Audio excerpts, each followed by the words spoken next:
Hey guys, of course we know there are some pretty tough areas in Resident Evil 4 Remake that are particularly tough on your ammo and your health and your sanity sometimes when you keep dying over and over because it's too hard and you get overwhelmed. Well, what if I told you there was a particularly tough area with one of those guys with the red robes, and you could skip that area entirely and just grab the treasure and get out in about 5 seconds? There are some pros and cons to actually skipping this area and basically skipping the bridge lowering here. We're going to talk about those, but first let me show you how to actually do it. So guys, what you want to do is you want to make sure that your bolt thrower is loaded with a mine, and you don't really want to walk past the doorway here with the bars. You want to stay near it as best as possible. And then bros, you just want to launch one of those bolts with a mine attached in the path of the ganado that runs over to the switch. That's all you want to do, bros. Now this may take you a couple tries. Sometimes the ganado does not catch it correctly. He just makes it over anyway and then explodes.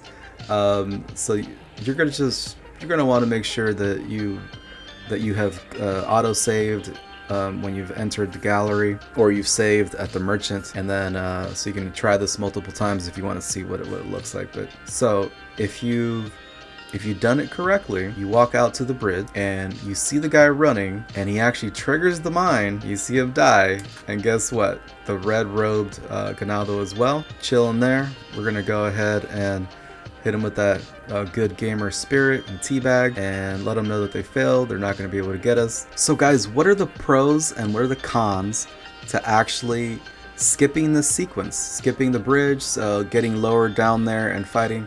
Well, there are a lot of reasons on both sides, really.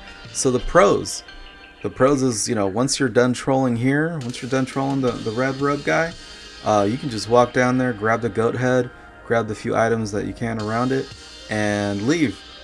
You're going to be able to save a lot of ammo fighting all of those tentacle monsters that get transformed by the red robe guy once you're lowered. And that only happens once you're lowered. So I guess another pro would be, if you stop that sequence from happening, you can actually go through the side door and fight everything. And the red rope guy is not gonna, do that chime to where he turns those ganados inside out and those tentacles come out, right? Once that happens with each of those, there is a ton of ammo to be used on them, even if you have them upgraded pretty well. Mine are pretty upgraded, using the Red 9 pistol and of course the riot gun. But that stuff, I mean, even if you're sitting pretty well on ammo, you have to fight quite a few of them. Some of them have shields, all that. So you skip all of that. But I guess a big con for that is if you don't go down there at all, you're gonna miss a lot of loot. You're also gonna miss a treasure. This chest in particular, right here. This is a big one. You don't want to miss it, of course. So you're gonna cons, you're gonna go through your ammo. You might get killed. You might die in a couple of dumb ways. Ashley might get, you might get overwhelmed, and Ashley might get, kidnapped. Just so many different things because you're essentially surrounded, right? And there's enemies dropping in all over you. So the choice is yours.